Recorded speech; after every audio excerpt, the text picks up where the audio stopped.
I'm Rob Thomas with Club and Resort Business, and welcome to another episode of Club and Resort Talks podcast. Today's podcast is sponsored by KE Camps. KE Camps provides the highest quality in children's summer camps for country clubs. The unique setup of KE Camps offers children opportunities to experience a variety of dynamic and innovative programs, all customized to the particular needs of the club.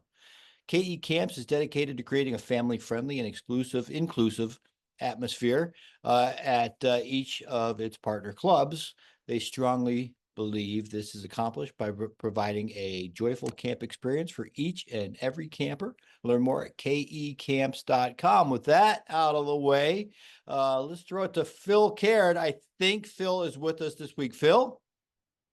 Yes, I am here this week, Rob. How about Woo! it? How about Thank that? goodness. You stood us up last week. I was sitting there calling did. for you, and you weren't there. Phil, can you tell us where you were?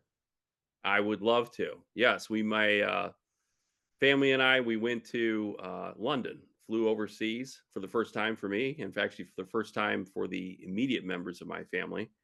Uh, Went to London, England, and I was 12 of us there. My wife and 3 sons, my parents, my sister's family, and my aunt were all there. And so we had a great time. I did a lot of the tourist type things. We went up in the London Eye, which is sort of a glorified Ferris wheel where you can you're enclosed in an area and you can either sit or stand and check out the scenes of London. You can see Westminster Abbey and Big Ben and Parliament and all that. And we did that, visited the Tower of London, Westminster Abbey. We visited that as well. Saw some great museums too as well. The British Museum, which is sort of London's answer to the Smithsonian. It's a huge museum and unfortunately kind of crowded, so didn't get to enjoy it as much as I would have liked. Some history there as well. The Imperial War Museum and Churchill's War Room, which is actually an area that's been preserved since World War II, when Winston Churchill was trying to figure out strategies to fight Germany during World War II. So had a lot of fun with some other things too. As I was telling you before we started, I didn't have anything that's either golf club or resort related from the London trip. The closest we can get is we did visit the soccer stadium for the Arsenal, Emirates Stadium. My 12-year-old nephew, who's a big soccer player, was very excited to do that. So we had fun with that. Also saw a couple theater productions. We actually saw a musical version of Back to the Future, which was a lot of fun.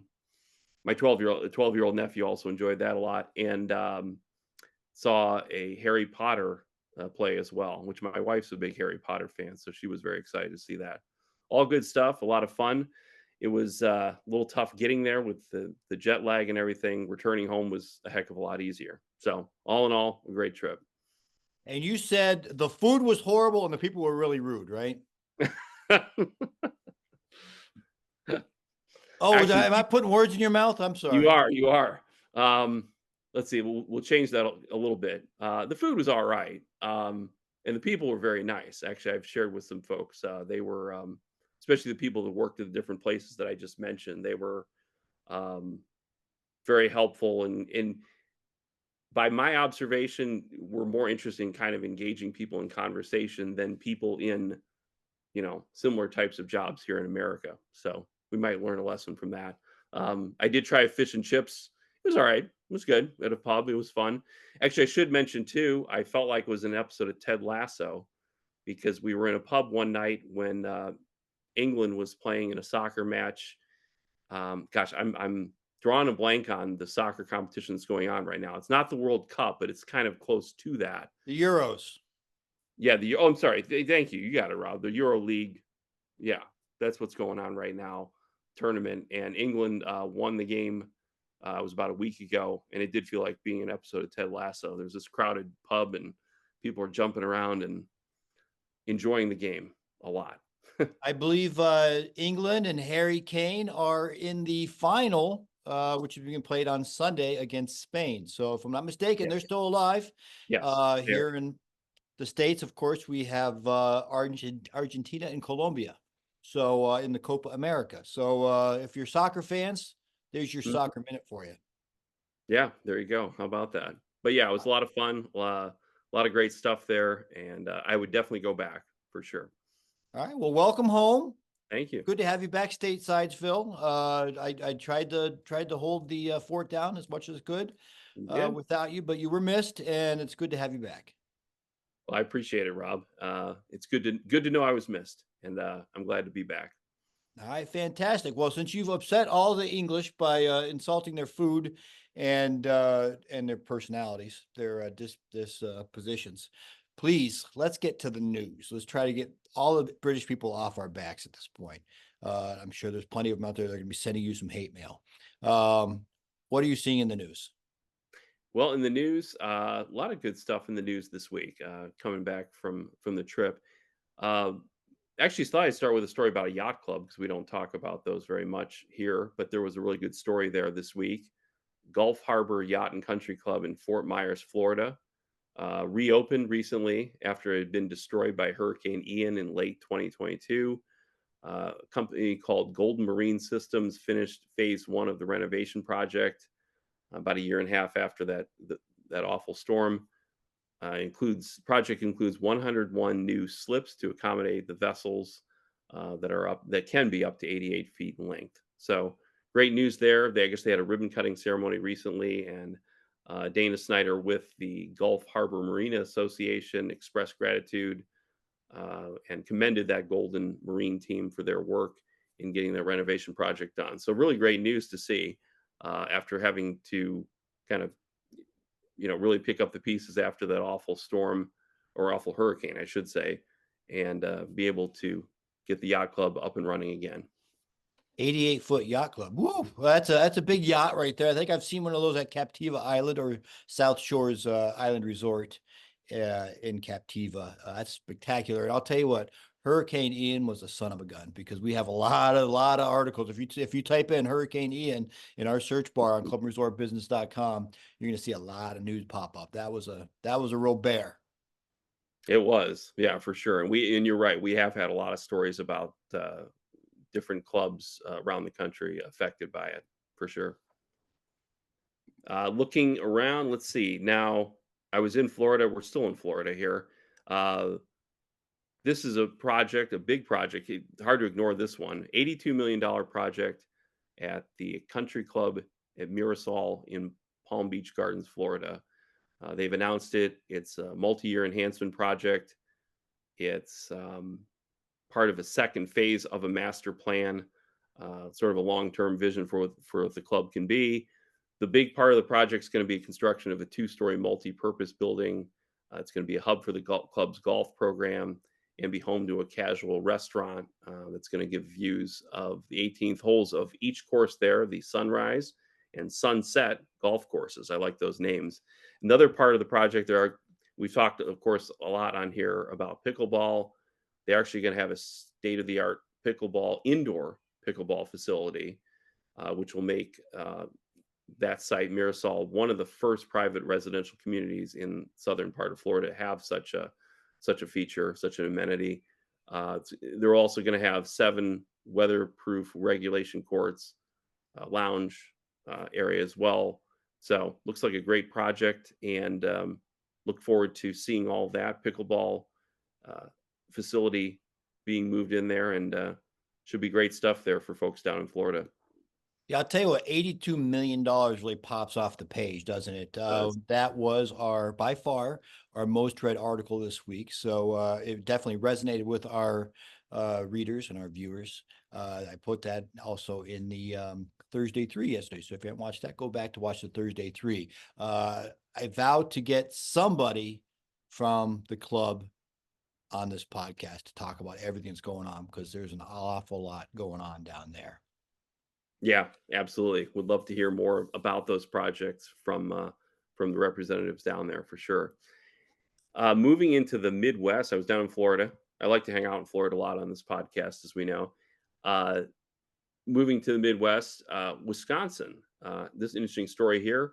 Work is happening to restore the oldest public golf course in Wisconsin. It's called Tuscumbia Golf Course in Green Lake, Wisconsin. Green Lake, I guess, is about 70 miles north of Madison, just to give people a frame of reference on that.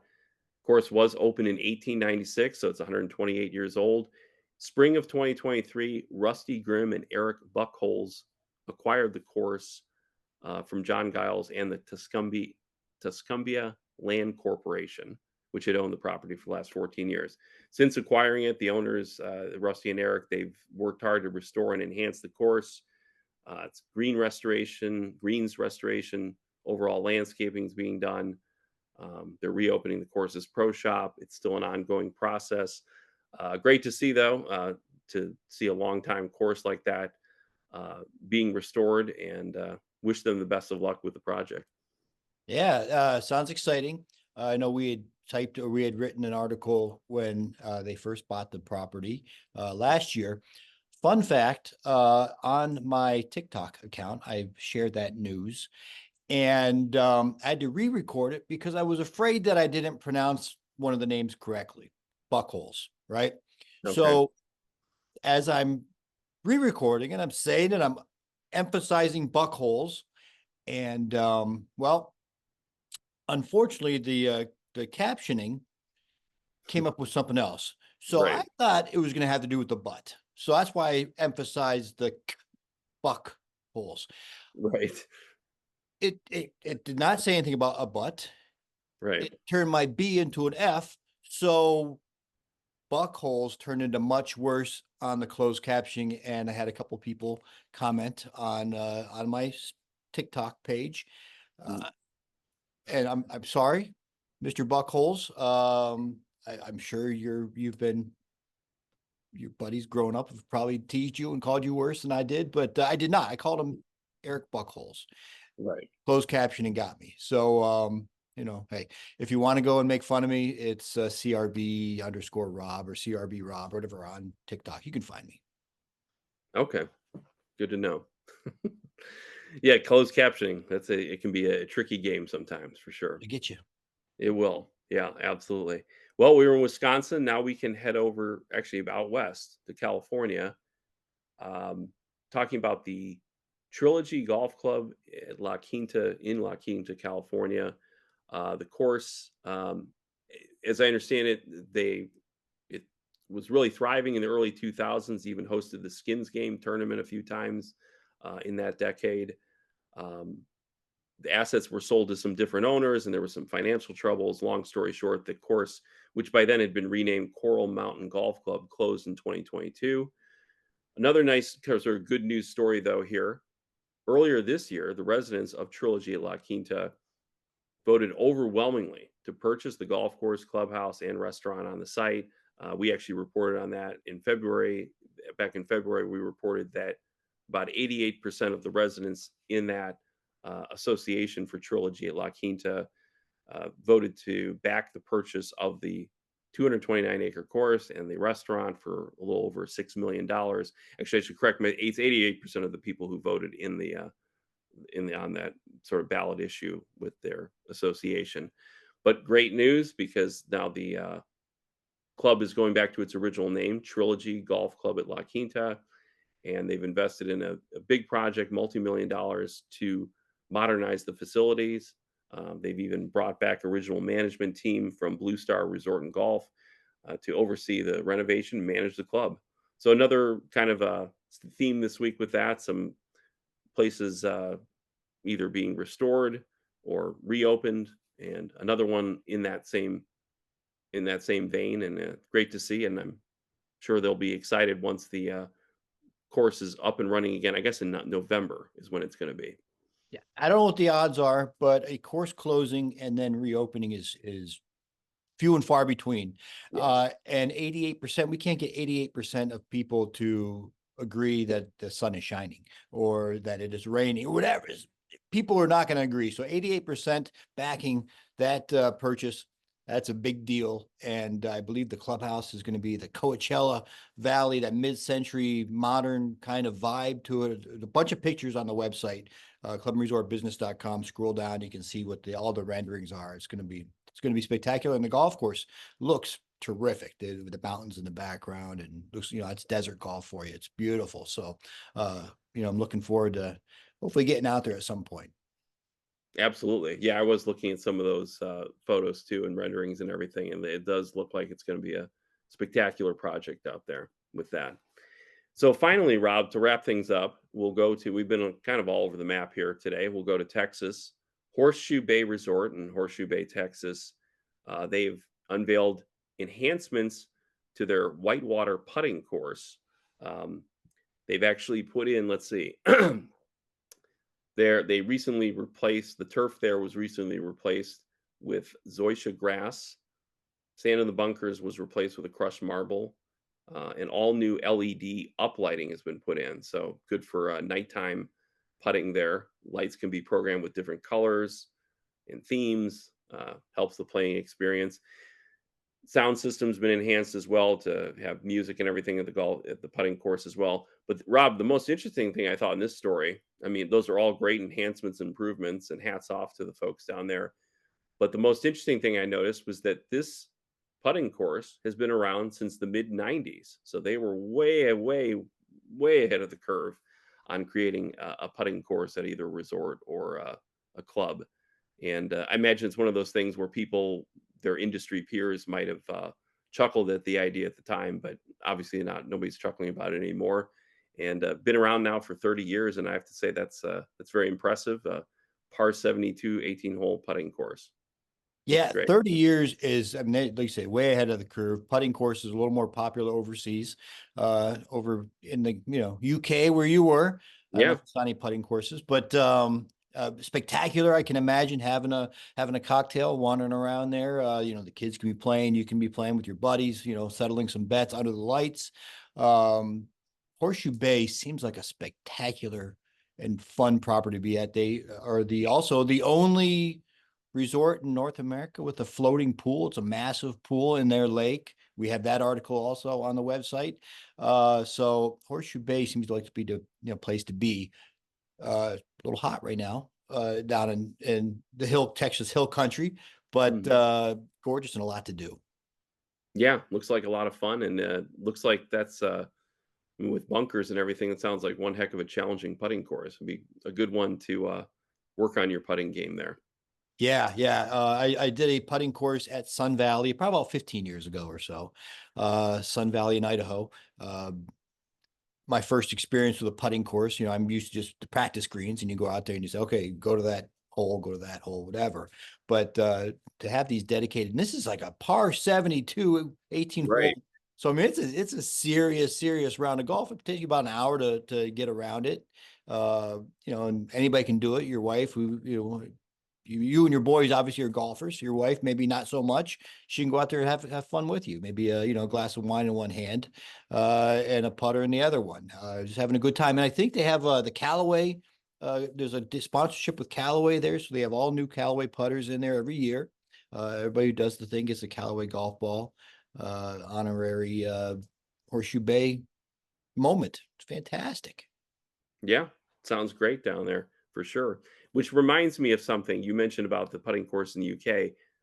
I was not there for that. We had split up on the trip, and my sons and nephew and niece all did hit I believe it was a fairly traditional mini golf course there in the UK.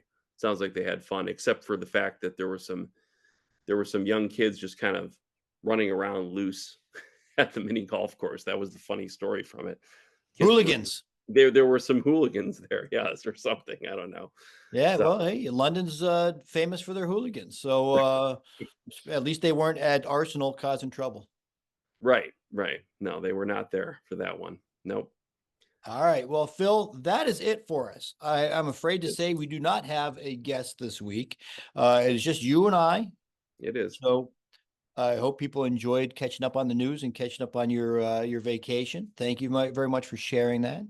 You're And welcome. we will catch everybody next week with a fresh podcast. But I'm glad Wisconsin's oldest public golf course is being restored. Since acquiring Tuscumbia Golf Course in March of 2023, Rusty Grimm and Eric Buchholz have made significant improvements, including greens restoration, overall landscaping, and the reopening of the course's pro shop. In addition, a new restaurant, Two's Company, opened on the property. The renovation process was challenging, compounded by the previous year's hot and dry weather. Buchholz expressed gratitude to the members and players who showed their appreciation during these efforts. The historical significance of Tuscumbia, established in 1896, adds to the excitement and dedication in preserving its legacy. Read about this and so much more at clubandresortbusiness.com.